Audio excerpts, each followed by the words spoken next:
Welcome to our channel. Today we how to uninstall Freshsales workflow automations, detailed guide step by step clearly. To begin, log in to your Freshsales account. Navigate to the Workflows section in the dashboard. In the Workflows section, you will see a list of all existing automations. Identify the specific workflow automation you wish to uninstall. Click on the name of the workflow to open its details. Once the Details page opens, look for the Actions button. Click on the Actions button to reveal a drop-down menu. From the drop-down menu, select the option labeled Delete. A confirmation prompt will appear, asking if you are sure you want to delete this workflow. Review the information to ensure you are removing the correct workflow. If you are certain, click on the Confirm button to proceed with the deletion.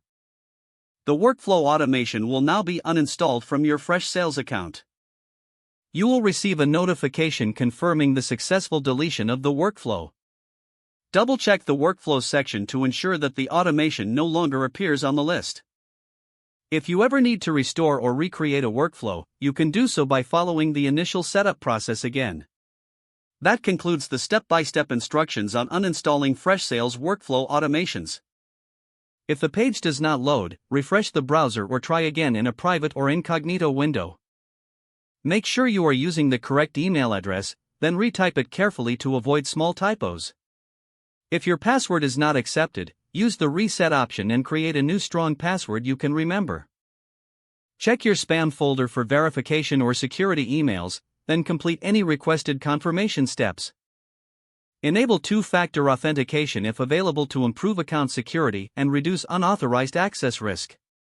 After signing in, review your profile details so your contact information and settings are accurate and current. If you see an error message, note it down and try again after restarting your device and internet connection. Log out when you finish, especially on shared devices, to keep your account and payment information secure. If the page does not load, refresh the browser or try again in a private or incognito window. Make sure you are using the correct email address, then retype it carefully to avoid small typos. If your password is not accepted, use the reset option and create a new strong password you can remember.